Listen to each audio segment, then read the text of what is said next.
Throughout the British Isles, there are stories of phantom black dogs, and almost every county has its own variant of the legend. There are still black dog inns and black dog lanes in villages all over the country. For the most part, these phantom hounds are fairly harmless apparitions which warn of impending disaster or haunt a location where something terrible happened. But there is one big exception. A terrifying creature that for centuries has haunted the highways and byways of East Anglia. And in the year 1577, its devastating attack on 2 communities in East Suffolk is still remembered to this day.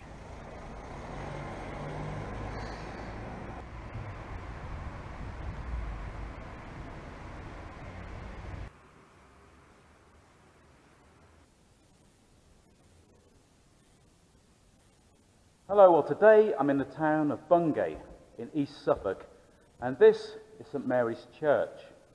It was built as the church to a Benedictine priory in the late 12th century, but the main body of the present church dates from the 14th and 15th century. But much of the timber frame roof was replaced in 1688 when a terrible fire virtually destroyed the town.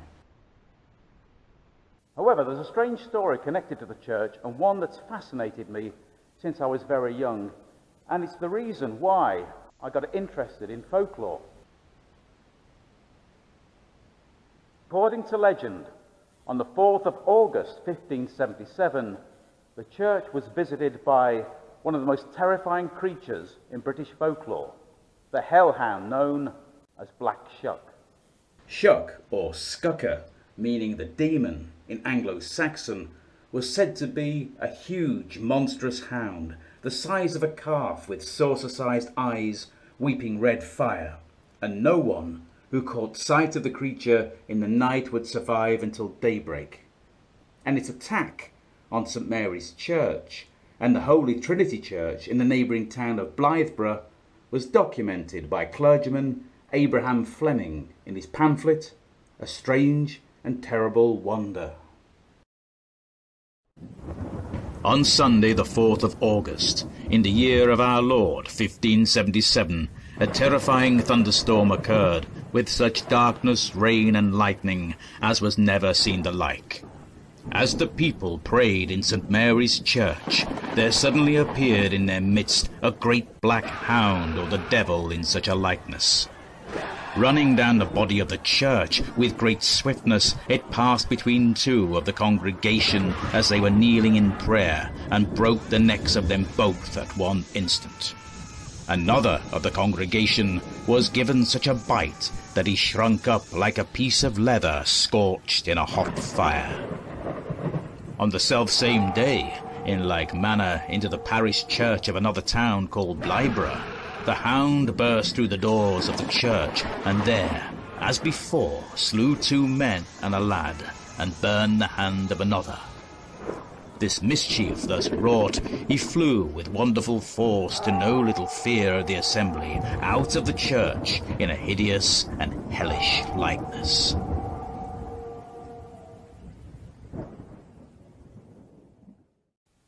Black Shuck has left his mark on the history of Bungay.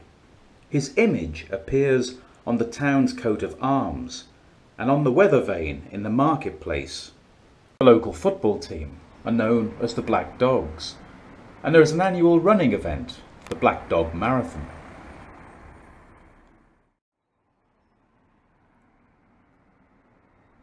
Incidentally, there is a glacial erratic in St Mary's churchyard, known as the Druid Stone. Said that Druid rituals took place here, and if you dance 12 times around the stone, then the devil is said to appear. Now it's evident that Black Shuck has left his mark on the history of the town. But in the Holy Trinity Church in the neighbouring town of Blythburgh, he literally left his mark, which can still be seen to this day.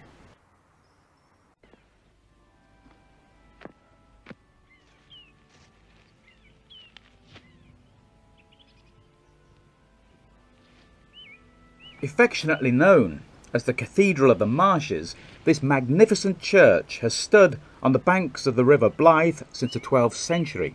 And on that fateful day, in August 1577, after killing 2 people in the church at Bungay, it is said that with a clap of thunder, Black Shuck burst in through the doors of this church, killing a man and a boy and causing the steeple to collapse through the roof. After the onslaught, Shuck dashed through the central aisle and out of the church, leaving great scorch marks on the church door. And the marks are still there to this day. Okay, I'm inside the church and I'm heading for the north door, traditionally known as the Devil's Door, where it is said that the claw marks of Black Shuck can still be seen. And here they are.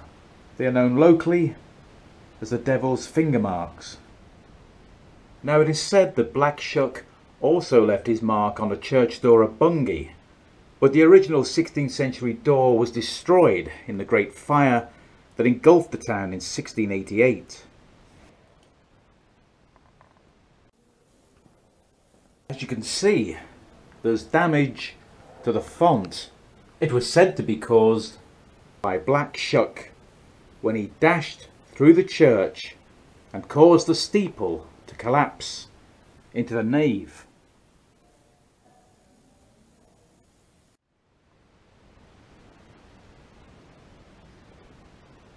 Now here in the southwest corner is a spiral staircase, and it leads to a tiny chapel known as the priest's room. It's a bit claustrophobic. Reminds me of the stairs at Temple Brewer. Can't go any further.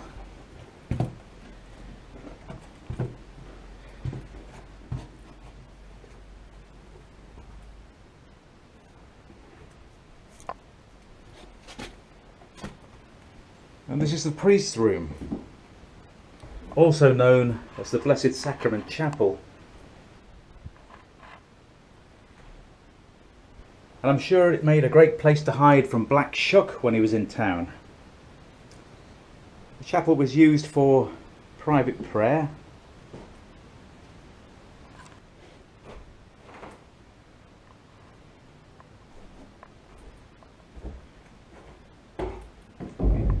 Good view of the marshes through this window.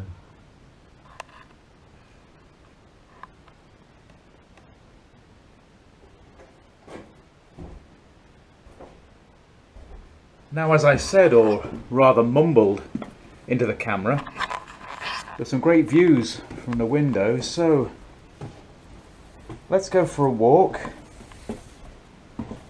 and see the River Blythe, the marshes.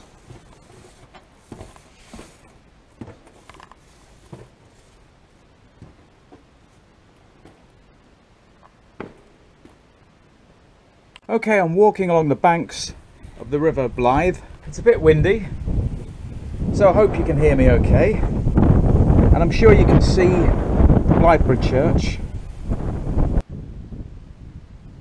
Now, there's been a church on that site since the 7th century, and it's one of the oldest Christian sites in East Anglia.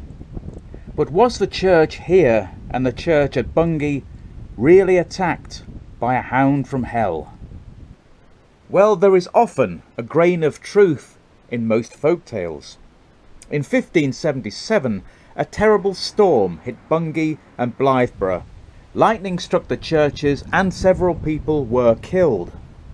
People in the 16th and 17th centuries interpreted violent storms and related phenomena as the work of the devil.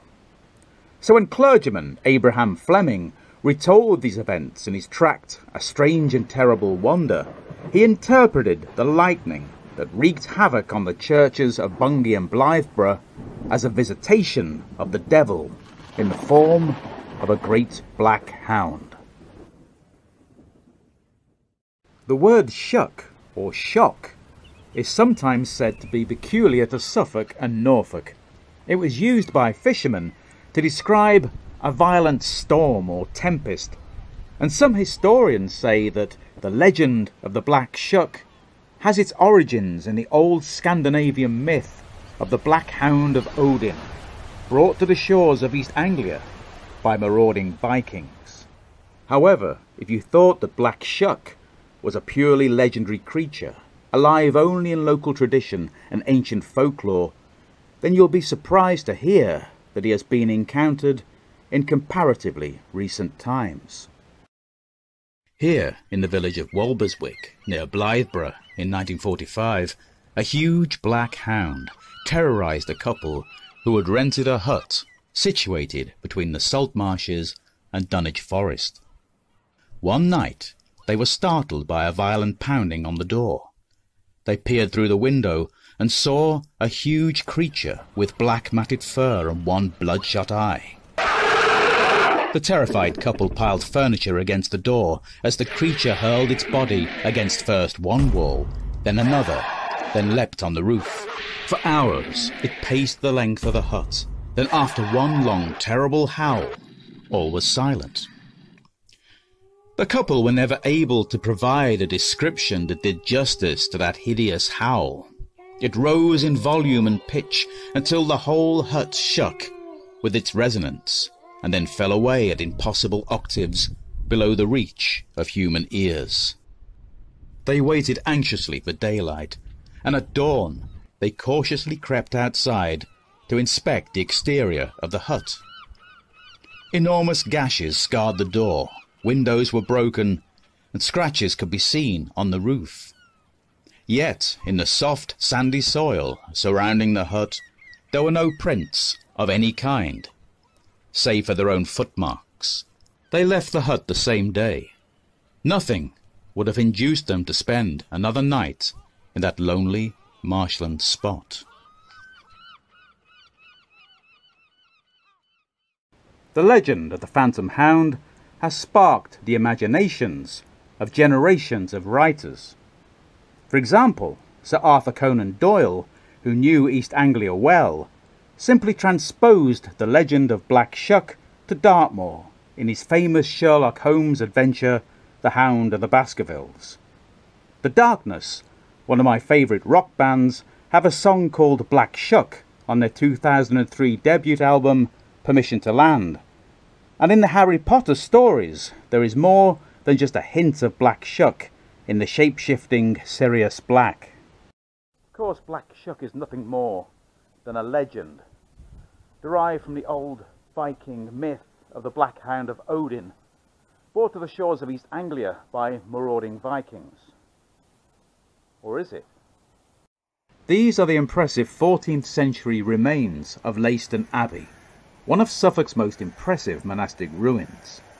And it was here, in 2013, that the story of Black Shuck took a new twist. An archaeological excavation of the abbey ruins revealed the skeleton of an enormous dog, estimated to have been 7 feet long and weighing more than 14 stone.